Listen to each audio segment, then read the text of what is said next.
Okay, hi, and welcome to the Aligned Success Show, where we have real conversations about what success looks like when it's built from a place of alignment, not just hustle. So, I'm your host, Shalay, and around here, we truly believe that success isn't just about chasing goals, isn't just about chasing success, titles, and whatever it may be, but that it's truly about creating a life, a career, a business that truly fits you, where you can truly thrive in. So, in each episode, I get to sit down with inspiring women who are living proof that when you align who you are with what you do, success follows. You don't have to chase it. So, today I am so honored to introduce and welcome a very special guest, Davina Ware. She is a career and workplace strategist. She is ICF certified coach. That's International Coaching Federation. And she is the founder of Upward Paved Path, where she helps professionals step into careers where it's aligned with their gifts and talent. She also helps businesses create spaces and environment that truly nurture the talent where it can truly thrive. And get this, she is also a certified master axiologist, if I'm saying that right, but she's going to definitely explain that to us in a little bit. And she's also a faculty coach with The Complete Leader, which is a leadership community where they help leaders step into leadership roles in order to make an impact.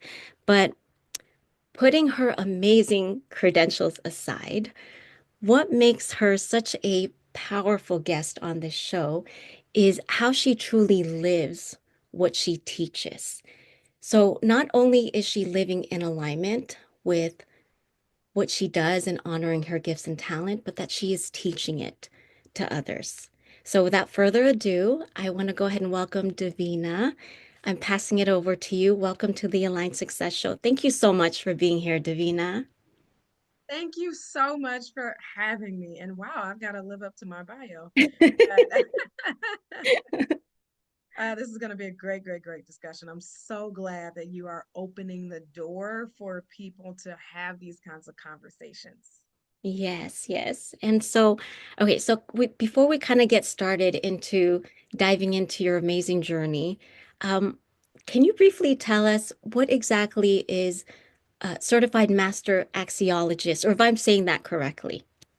Yes, you are. And it's so funny because if I go and speak places and I mention that, I say, how many people know what that means? And no one knows what that means. It's a small group of us that have this certification, and essentially it helps us to measure how well people are able to perceive a thing for what it is within three dimensions. That's intrinsically, extrinsically, and systemically. And then it also allows us to see how far off we might be, meaning if we are perceiving something that's intrinsic and personal as something systemic, because that's when we start to see gaps in how we appreciate people. We start to see over and under evaluation of things where we might make something more than what it is, or we might make something less than what it is. And essentially, that's bias. So it's measuring where people have bias in these categories and how much of it that they have. Oh my gosh, that's Yeah. amazing. So is this more of like a really niche kind of assessment? Yes, absolutely. So the assessment that I utilize and work with this is called acumen capacity. But us as master axiologists got to peel the layers back even further to get a better understanding of why people may be having conflict Mm. in different areas of their lives because they are perceiving something other than what it actually is. So if I can give an example, let's take an apple, Mhm. right? An apple is an extrinsic thing. It's not a systemic thing. So if I'm looking at this apple as if it is going to make my meals for me, it is going to be the sole thing or purpose that will, I don't know, change my life somehow. I have just given an overvaluation of this apple. I made it way more than what it is. And Oh, I know that was a super basic example, but we can do that with lots of different things, yeah. right? Where we might value people as a system and not as an actual person. So there's lots of different rules and standards to help us be very clear and to see something and appreciate it for what it is, Hmm. to minimize the bias in our lives, but also in the people that we serve and that we work with. Wow. Okay. Okay. Well, and thank you for using that because, yeah, for me, for the way I understand things is very, like, it has to be so simple, such as an Mhm. apple, but that's very well explained. Thank you, Davina. Um, so I was wondering if we could kind of segue into like your journey, if you can share that a little bit about us and what has led you to what you're doing today. Yes, I always love telling this because, well, one, it lets me know I'm on the other side of some moments that were really challenging for me, especially in my 20s. So I'll start with when I graduated from college. We thought that the world was our oyster. We have these degrees and we can go out and do amazing things. But I graduated in the height of the housing market crash. Mm, So me and my colleagues were like just taking the scraps of what we could get. And so the market had changed where it was an employees market, I'll say, just like we have, bull and bear when thinking about stocks. But employees ruled the floor. So it was the sentiment of, we know you need this job. So we put up with, not just put up with a lot, but there wasn't room to work at a place where you can use your passions or to even use your degree. So we just were trying to find something to survive. And mhm. as a result, I have lots of different experience, but I took jobs out of necessity and I hated them. Yeah. Hated them. At first, I'm like, oh, it's just me. It's just me. It's just me. Okay, let me just like shake it off and I can do this for another 40 years and it'll be fine. That led me into something called the quarter life crisis, which is a real thing that typically happens to young adults, especially after college, because you go from matriculating in this very different way, where you have your X amount of classes and you kind of have some autonomy and free time. And when you transition to regular 9 to 5 work, Yeah. it's so regimented, you feel like you lose a sense of autonomy. So Yeah. worked one job, got laid off. I'm like, well, let me try something else, and let me just get really, really good at writing my resume. And then the next job will be amazing. And it was for like 6 weeks, but then that didn't work either. I'm like, oh gosh. So the millennials are known as the job hopping generation. Well, that's what fueled it. Is that we again had to kind of take what we could get without thinking about where can I thrive, not just survive. And so Right. after a while, I picked up some things. I picked up some skills. And my pastor at the time said, your struggle should be someone else's shortcut. And I had gotten so good at writing resumes and I had gotten so good with seeing either red flags of a company or being able to identify where, even though we're all smiling at each other at this interview, but Yeah. where it's not going to be a good fit.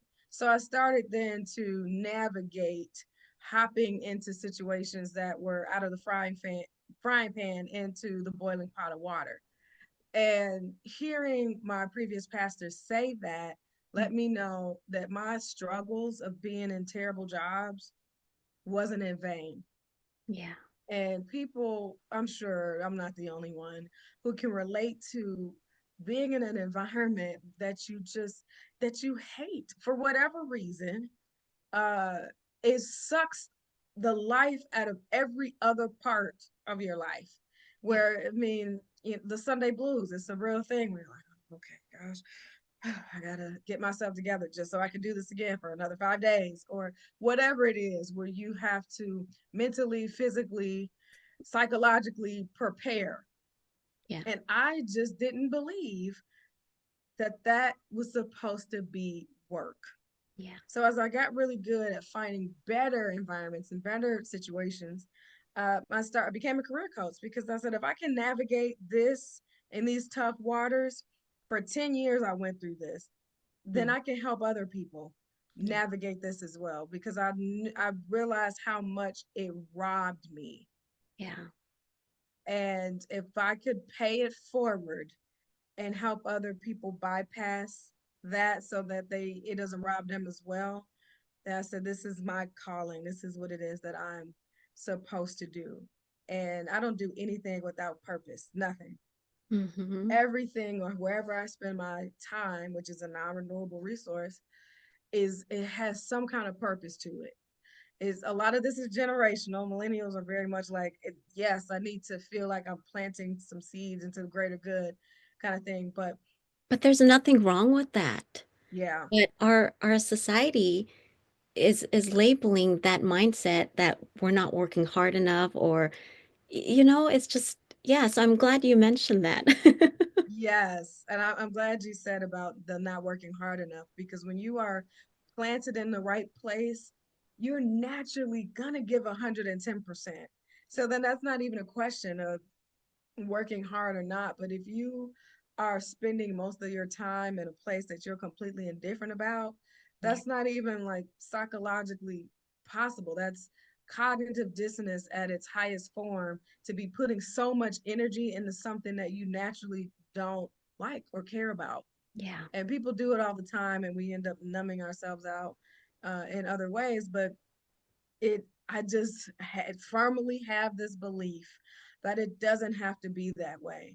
Yeah. And then once I was in that space for a while, and I have a marketing background, so I am helping professionals create a brand and find places where they can use their gifts and talents every day. But then I was noticing that the workplaces were not suited to receive such people. Either there were outdated policies, or you had people that were in leadership because they were good at the thing. They were good at operations. They were good at accounting. They were good at marketing. They were good at the function, but they weren't good at the people. Mm. College doesn't often teach us how to be good at people and people strategy. So that's when I started to focus my attention on the workplace and who's in it, because what a waste is to train people up as their brand and to place them somewhere where they can just thrive and take off throughout the whole entirety of their career, only to find that there's holes in Yeah. the culture, which is also going to drain their momentum. Yeah. So that led me then to focus on leaders and leadership and building leadership influence. Now that we've got 5 generations in the workplace, it is, to me, one of the leaders, it should be a priority to make sure your people are good, to make sure your people can work in their fullest potential and take off. And so that's the place that I'm at now. Still working with professionals, but I'm working on both sides of the equation of work. Wow. That's amazing, Davina. And there's so much to unpack there. Um, but this is actually one of my favorite questions that I do like to ask. So, in that 10 years that you mentioned, now, was there a pivotal moment that had a shift in your mindset that just made you say to yourself, okay, you know what? This is what I want to do because this is the gap that I'm seeing. This is what I want to help people with. Mm, yeah.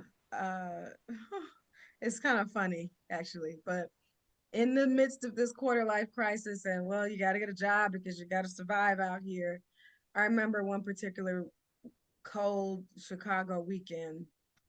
I had a bucket of ribs, and I just watched TV all day and ate this bucket of ribs. And I was like, this cannot be life. And I ate this bucket of ribs, well, one, because they were delicious, Yeah, but two, I just was numbing and trying to soothe myself. And I said, this cannot be life. This cannot be how we do things.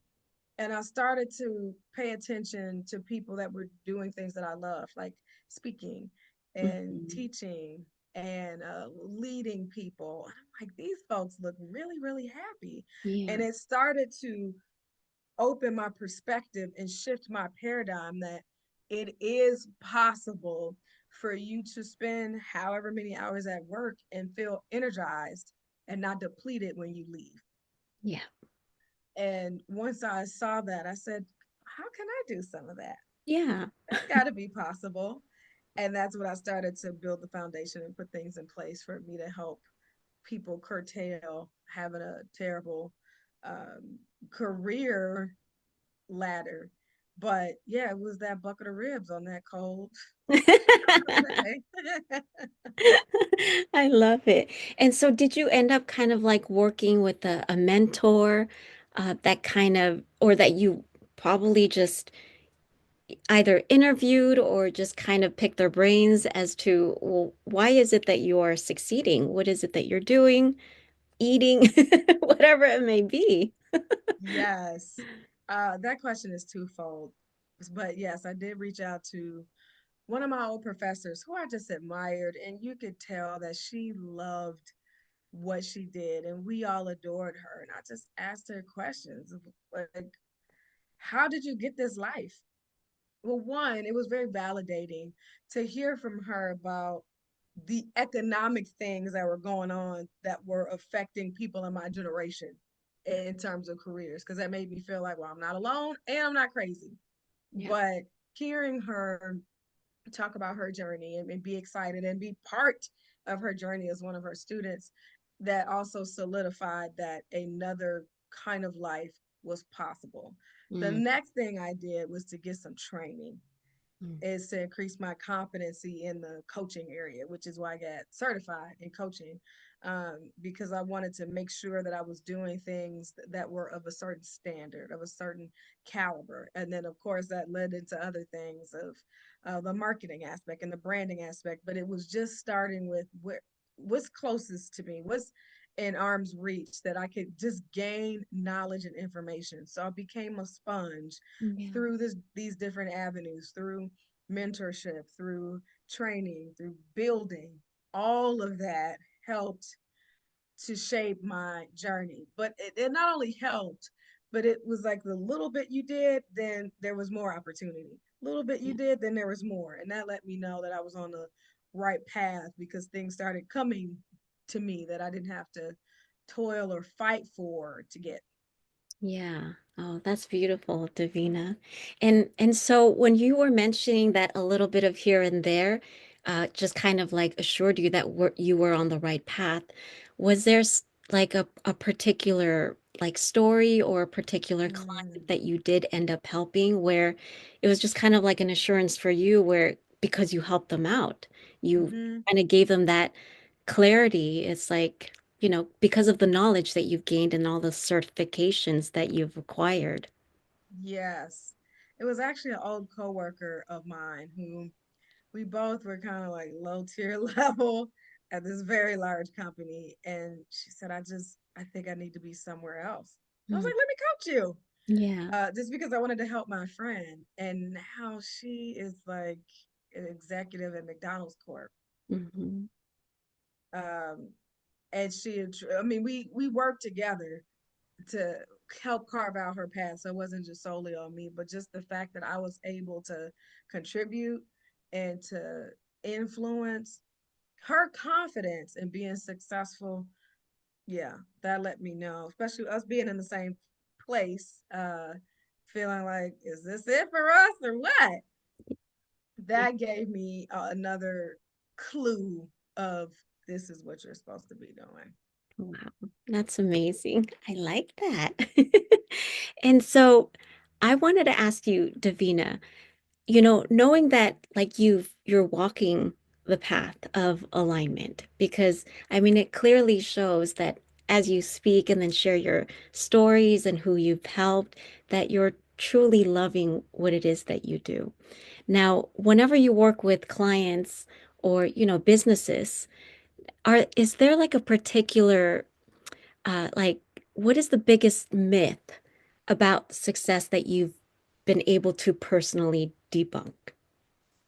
Yes, the biggest myth I would say is that you have to burn yourself out to achieve it. Mm, Again, I feel like I heard it more within my generation, but the saying is, I'll sleep when I'm dead. Hmm. And I think that is such is terrible. It's terrible rhetoric because then all of us we've got 4 or 5 different jobs and we're staying up till 2 o'clock in the morning every day to just let me finish this thing and let me create this, let me do and do, but let me grind, grind, grind, grind, grind. Yeah. And then one day I'll look up and it'll be sunshine, rainbows in the land of milk and honey. But that's not true. And I was slapped in the face with burnout where I couldn't get out of bed. I'm like, oh no. Like my mind wanted to do things, but my body said, we have come to an end Yeah. here. And with there are seasons where you have to work more, you have to work a little harder, but the lifestyle of grind in order to be successful is completely a myth. Um, I've learned the power of rest, the Hmm. power, so much power in rest, including just being kind to your mind and allowing your mind to cease from striving, working, operating, applying, actioning. It's like when you actually stop for a second, you get all kinds of ideas Yeah. that'll come to you. And physically resting your body. I was just giving a talk 2 Fridays ago, I think, where I gave the demonstration of a boomerang, right? Hmm. You have a not a boomerang, I'm sorry, a slingshot. Hmm. The further whatever item it is you're trying to propel forward is the more you stretch it, stretch it, stretch it, stretch it, stretch it, and pull it back. Hmm. And when you finally let go, the further that it will propel forward. That stretching all the way back is rest. It's allowing yourself to hang out with friends and family, to try new recipes, to go to your favorite restaurants, even though, sure, you have a dream or a goal or a deadline. And it seems like if I just keep picking at it, or even if we think about the word grind, when I hear the word grind, I think about grinding brakes. Yeah. And when your brakes are grinding, that's terrible. Yeah. You need new brakes. Like your brakes can go out, you can get an accident and die. So Yeah. when I hear grind, that's what I think. But that is the myth that I believed for a while, and I see other people believing is that grind yourself to the ground Yeah. and then you'll be successful. But if you take anything and grind it down, it becomes a powder. It's not even the same form Mm. that it once was. And with that being said, it's not even useful anymore when Yeah. you do that. When you grind yourself down, you become something else. Yeah. So that is the biggest myth is that you have to forego everything. There is sacrifice, but it's not at the full expense of your available capacity of your mental health and your physical health. Someone told me on Monday, your body never lies. Mm. Never. We Yeah. can lie to ourselves all day long. And we will have these pie in the sky ideas about boundaries and how much we can actually do. But when your body shuts down, Nope. Yeah. that's It's it. over. Yeah. It's over. It's over. My gosh, that's powerful, Davina, because there's a couple of things that I wrote down that really stood out with what you said about the whole, that we live in that society where it's like they really praise grinding, working hard, right? It's like, oh, I'll just sleep when I'm dead because they're putting that success on that podium where success is everything over peace, over just Yes. alignment, over just just being happy, with where you are. And Right. so, and what you said about, yes, there are seasons of having to work hard. And I love that you mentioned that because when some people who are just so focused on that idea that you have to grind and be successful, but when you mention that there are seasons where you do have to work hard, but just know it's working towards something that you believe in and Right. not grinding. Right. I can't stand it. Yeah, it's tough. And also, that little metaphor that you mentioned when people are just like grinding and grinding to the point where it becomes like powder.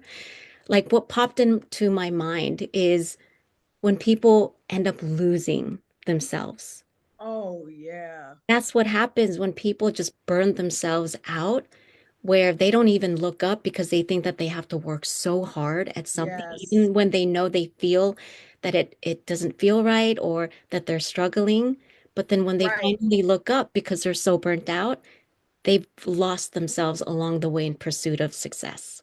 It's crazy. Yes. Yeah. It's sad because when you become a powder, you're something else. So I just hope for some people that are maybe in this space right now that you stop while you're ahead, that you aren't creating permanent damage.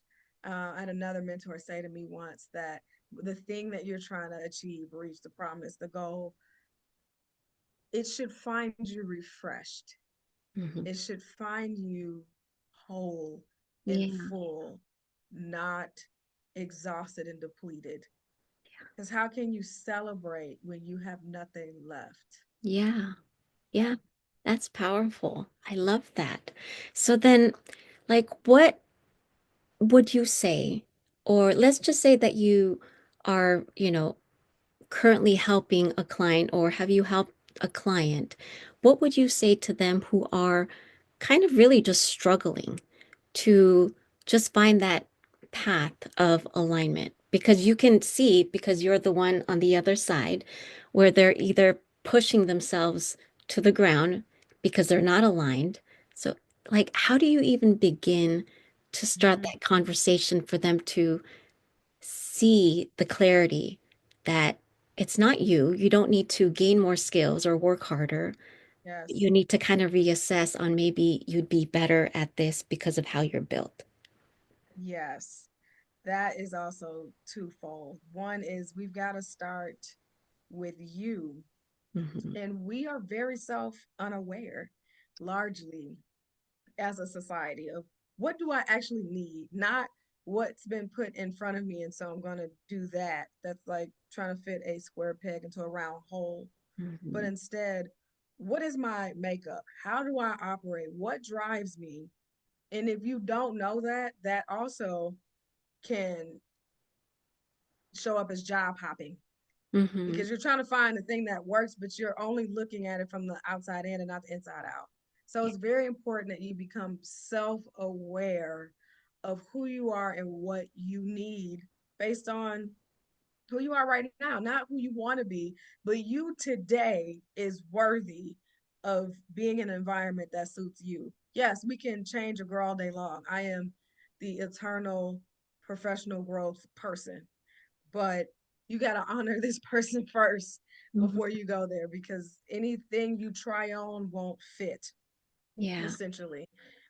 So DISC is, I know a lot of people have heard of that, but it's the study of behavior and behavioral styles. And once I started to learn about that and become certified in it, there were so many light bulbs that went off of, oh, that does not work for me. And I'm able to take it out of back here, my subconscious, and put it in front of me and read it in black and white of I'm not that person. So Hmm. that means I don't need to be in these circles. I don't need to be in these environments. And then understanding your drivers, your driving forces. Earlier, when I talked about being in places that you're completely indifferent towards, is understanding that in black and white. Yeah. Something about that puts very real and safe guardrails around your time, your Mhm. energy, and your effort to say that literally is not me. You operate counterclockwise, I operate clockwise in this situation. Makes it a lot easier to say no and to protect what is good and necessary for you. The axiology and acumen capacity, knowing you might have some biases in some areas. Great. Now I know where to put my attention of things to address, or emotional intelligence, same thing. So Mhm. starting by putting the focus on you Yeah. and what you need, one will help you feel less exasperated and it'll help you feel less anxious of trying to achieve the things. Because once you start to pay attention at the elements that make up you, it's kind of a journey to unpack that. So Yeah. once you become aware of certain things, then you start looking at your world in front of you and you go, oh, well, that's got to stop, or I need to do more of this, your whole attention is going to shift. So, and it's a happy self discovery process Yeah. that happens. And then the other thing I would say, and I created a whole course on this, is we have got to redesign and reframe success, redefine, not redesign. Yep. I completely Because when agree. you define, right, when you define success for yourself, then you're just meeting your own mile markers. We're also overworked and exhausted because we are chasing after someone else's definition of it. So, when that happens, the needle is always moving, which is why we always feel like we're behind. We're never reaching it because it's somebody else's carrot that's being dangled that you will never catch. Yeah. So that self-discovery is that first foundational piece of understanding you and what you need, and you build and reframe success off that. Not, I mean, I used to want to be a CMO of a Fortune 500 company. I'm so happy I'm not doing that. I would be miserable. I mean, I'd be able to like geek out in my marketing, branding stuff, but everything else would lead me to misery. And it's not until that self discovery that I wouldn't have known why Mm-hmm. I was miserable. How many folks in midlife crisis are, they don't even know why they're in a crisis? No, because they kept forging ahead and never took that time to rest, to step back and to assess and just be with themselves. That's beautiful, Davina. It's so true because it's so powerful the way you reframed everything because we really truly have to redefine success with with us. Like it starts with us, not the external markers of, what the That's right. society is like just shoving in our face of what success looks like. And like what you said, that's where it all starts with the burnout, with just not knowing who you are. Because even though for the lucky ones who may achieve financial success or Mm-hmm. status Mm-hmm. success, whatever it may be, but once they get there, it's like they're not sure why they're not happy. They're unfulfilled. Right. Right. And they don't realize because they came with them to the success. You came with you and Yeah. you didn't get to know you. You didn't get to appreciate you. You didn't get to love on you and Yeah. give you grace. So that same empty person that Mm. uh, focused their attention on the craft or the thing to make money, sure, that can be a measurement of some person's success. And some ideologies, it could be a curse, but that empty person still came with you. So now you're just you with money, Yeah. and that could be dangerous. If we look at celebrities, not all celebrities, and this is not like a celebrity bash session, but Yeah. I think about folks who were in that space of emptiness, but they were so successful that they were able to feed the emptiness. They Mm. didn't have to sit with and address whatever was going on. And what comes to mind first is Elvis. It was Mm. Elvis. Everybody loved Elvis. Yeah. Big Elvis, little Elvis. Everybody loved Elvis, right? But he didn't have to deal with his demons. He just threw some money at it. Yeah. And I think why he comes to mind is because I remember hearing or reading stories about him and prescription drugs. Mm. And he told like a security guard or something, because I think Elvis knew martial arts. He said, "Man, if you don't give me my drugs, I'll break both your arms and legs." Because that's the brokenness talking. It never got dealt with, and now you could just throw money at it and just be on the extreme version of it. Yeah. So that's why I also caution people about using finance as a success tool when this has not been dealt with. Yeah. Yeah. And so I want to hear your take. So then that's kind of like the one aspect who, I'm not saying that they're the lucky ones because they end up also struggling, right? The ones who reach success. But then there's that other part where they're struggling to achieve success. And then they kind of go down that rabbit hole because I think I would be in that kind of category where I was struggling to achieve success. And no matter how hard I tried, I just kept hitting a brick wall. Hmm. And Hmm. so, like what you mentioned earlier, I didn't know why. But then what I decided to do or thought was that it wasn't like I just wasn't working hard enough. So it was all like the arrow kept pointing at me. That's what I was doing. I kept blaming myself that Hmm. I didn't work hard enough, I wasn't disciplined enough, or I didn't know enough. Right. Right. Right. And it's like, oh, let me get this thing. Let me learn that thing. Let me get this certification. It's all that we spend so much time doing and not being or creating. Yeah. Doing and creating are two different things. Creating comes from your soul. Mm, It comes from your purpose, and that is life-giving. That's refreshing. Doing is kind of transactional. And again, we only have so much capacity. yeah. If you don't fill back up, there's there's nothing else to give. Yeah. Yeah. Yeah. Oh my, and it's like it's just kind of sad, right? Where Yeah. you've got those two categories. One will, eventually achieve success, but then there's the other who's still trying. But then Hmm. we all end up being burnt out, exhausted, and then we end up thinking that it was our fault. That's It's just, right. but then like what you said, our society tells us to just kind of keep forging forward, but then Hmm. your biggest advice is to take a step back and then get to know Yes, you so that you can truly know what it is that you should go after. that's right. Oh. Absolutely. I'm a runner, so I think about like running a half marathon. I don't know if I'll ever do a full. I think those people are magical because I know how I have felt at the end of 13 miles. And if someone were to say, keep going, you're halfway through, there's no way on God's green earth.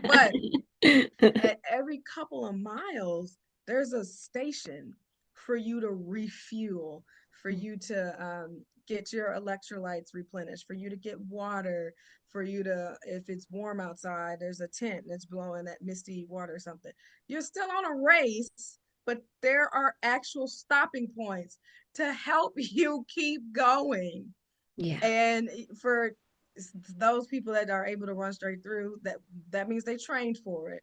Hmm. But it, for some people it might feel like I'm slowing down or it's counterintuitive. No, even when we run races, there are planned stopping points for you to pause, for you to take a minute. And that's the other thing. We don't plan for the pause Mm. in whatever endeavors that we're reaching for. We don't plan of, okay, I'm gonna be doing X thing for like 3 weeks. Okay, so do you have a staycation plan for that? Do you have a fun night? You have to pre-plan those things. Otherwise, again, you'll just blow through. And I'll tell you, uh, I've run like 7 half marathons. Wow. If I would have never stopped, Yeah. even if I made it to the finish line, they would be picking me up off the asphalt. And that wouldn't be good for anybody Yeah. if I didn't have those planned stops. And Yeah. also in those stops, there are people cheering for you. Hmm. There, you got it. Keep going. You need that. Yeah. Because it's the Ugh, fuel. It's what kind of energizes you to go that's another two right. miles and then another two. Right. But they're all strategically pre-planned for a reason. Wow. Stop. Yeah. Yeah. And there's so many people who doesn't stop because they think that we have to keep going to reach that destination where, I mean, the journey is the journey. That's the Yeah. destination, is the whole in between. That's right, exactly. Again, thinking about races, I remember my stops, especially Mhm. like some of the fun races where there's a band playing or there's some high school Oh, students. I remember my stops, and it helped me to keep going. We have to again that grinding down. Who are you gonna be after that? yeah. Yeah. I love it. I love it. Okay, so Davina, this is kind of like the last question. So, if you could give one piece of advice to someone that is struggling when it comes to finding success for them, what would it be? I think that goes back to what I said before. Redefine it. Mm. if you feel unfulfilled or like I'm never going to get there or it feels so far or you start pointing the finger at yourself and attacking your self-worth, then you've got the wrong definition for success. Yeah. And it's okay for you to define it, question, and challenge who told you success was this. Mm-hmm. We are often working on autopilot of scripts that have come from other people. And maybe it happened while you were a child, so you didn't have the opportunity to stop it, to question it. It was kind of bestowed upon you. But please question it, Yeah. please challenge it. And that's when you will find momentum, peace, and fulfillment. Don't matter what's happening outside, Yeah. doesn't matter what's crumbling around you. If success to you, and here's the thing, you might have to redefine it more than once Yep. at I different, agree. right, ages and stages of life. Yeah. And that's okay, but that means you're going to get better at it. You'll be sharper at it. And again, no one can define and build and judge success for you other than you. Yeah. Exactly. Yeah. Exactly. Oh my gosh, that's amazing. Okay, Davina, wow, this has been amazing. And you know we can keep going. I would I love to keep know. going. But out of respect for your time, I really want to take this time to say thank you for being so generous with your time, for sharing your journey and your amazing insights, because I know that whoever will listen or watch this will truly inspire someone. So where can people find you? Where can they connect with you? Yeah, so my website is a great place. There's all kinds of great stuff there. And that is www.upwardlypavedpath.com.